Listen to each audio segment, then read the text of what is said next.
I watch maybe too much of the news and a lot of the weather, and you can see how the climate change affects the winters, but it's so hard to predict that you kind of just hope for the best.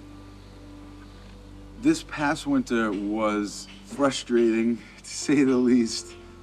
There was really no profit margin at all, and I had bought another plow, another set of snow blowers, another truck, paid for all the insurance, so it was bad. I like to forget that last winter even happened. I'm always trying to put a little money aside anyway, but I've learned that the hard way a couple times. Like, can't count on snow money. You can be ready to make some money in the snow and be as, prepared as you want, but if it doesn't snow, you're not making any money.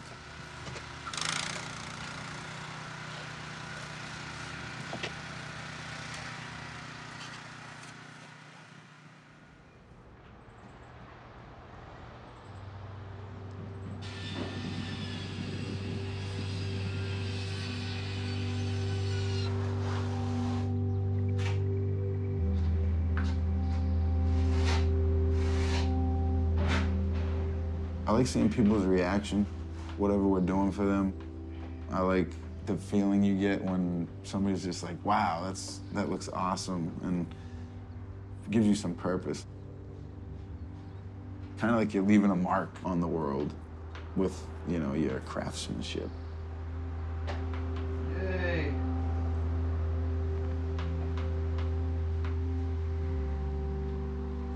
I am a carpenter, full-time builder, I would say, and in the winter we do snow plowing. Hi, honey. Oh, I love you. My baby. I live in the basement of my mom's house with my girlfriend, Franny, but I want a bigger space and I want a room for my 10-year-old daughter who visits a few times a week.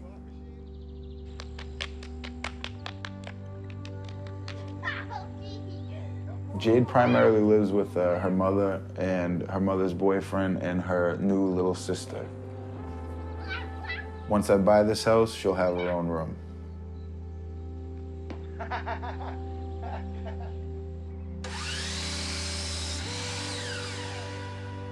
Well, I was hoping to be buying a house like right about now.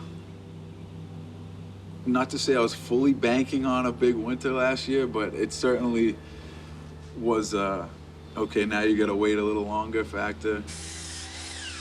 I offer seasonal rates or pay per storm options, 70% pay by storm, 30% pay by year. I like that idea of potentially getting slammed and just going out and getting it done and making more money. When you lose, it puts you in a little bit of a panic, like, of, okay, how, now I have to really push the carpentry or else I'm gonna be paying off this equipment for the snow all summer and all year and I won't make any profit. That's probably the most frustrating thing for me. But sometimes you gotta take risks to make a couple bucks,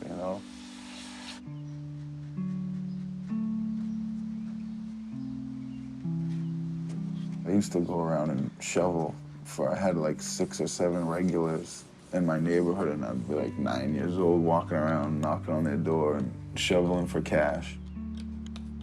The snowplow business I started around the same time. I realized that carpentry could get slow, any given time. When I realized I had the truck to do it, I was like, I should probably try to make some more money with this vehicle, than just carpentry. Now with the pandemic, it's good to have a supplement for the income.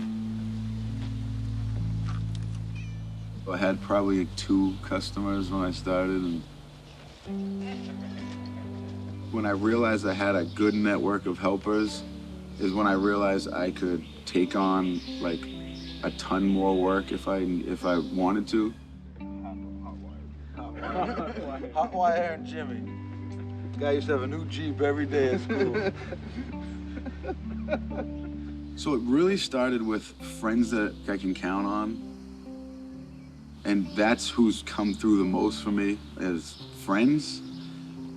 Well, we have around 90 clients, 3 trucks, 3 plows, about 12 snow blowers.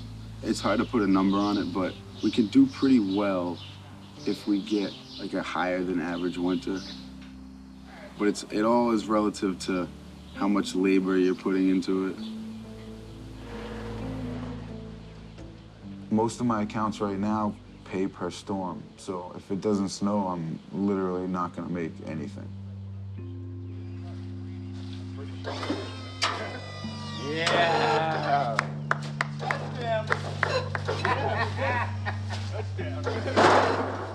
I kind of go into a frenzy of now, how am I gonna pay for this equipment I just bought? And you know, my guys aren't fully relying on snow money to survive, but a couple of them really count on it. So if we have no snow, it really affects everything. I'll see you at the house, Gerard, all right? Thank you. Appreciate it.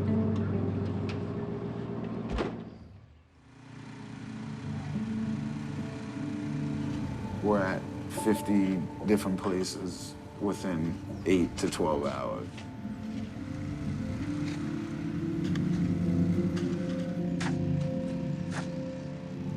Usually we go for 12 to 20 hours straight, depending on how much snow we get. It could be different any given storm, but it always ends with a feeling of fulfillment and exhaustion. Because it's never really one project. That project has so many little steps. Every step you get done, you feel like you have a little sense of accomplishment. As much as everyone thinks because you're self-employed, you're your own boss, do whatever you want. It's like, we still have deadlines. There's days where we have no choice.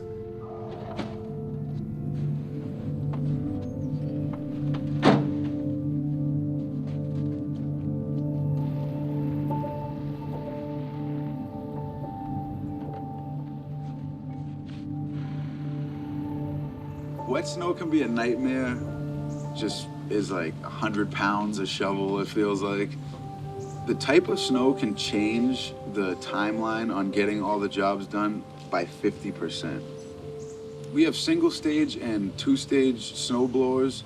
Once there's like 7 or 8 inches of snow and it's heavier, the paddles won't spin. Like they'll bog down and they just are useless.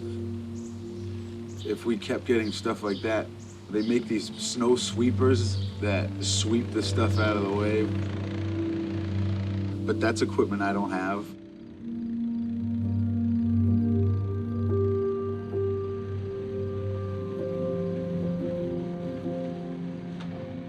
This past year, we kept getting those like half rain, half snow storms where if you didn't beat it, then there was absolutely nothing you could do about it. It was probably the worst feeling having to like text, email, and call customers just to give them a heads up. Like, even if it's a centimeter of ice, it can be deadly.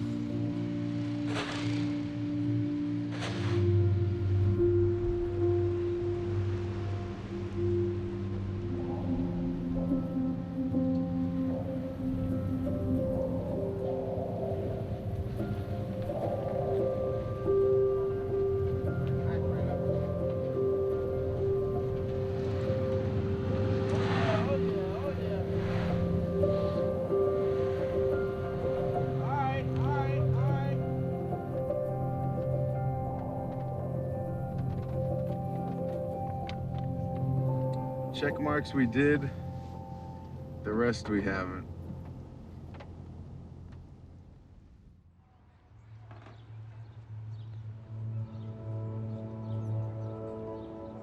I love this house.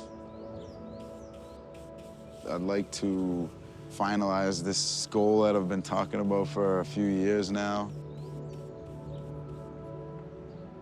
It's gonna give me the opportunity for future endeavors also, to go get something else or, you know, even make a big business move or something. but there's definitely some unpredictability with the snow. There's no huge regrets or anything. It's just, you know, I'm trying to catch up to where I feel like I should be. That's all. If climate change made things more unpredictable, I may consider getting rid of the equipment and not doing it anymore. We'll see. We'll see. Cross that bridge when we get to it.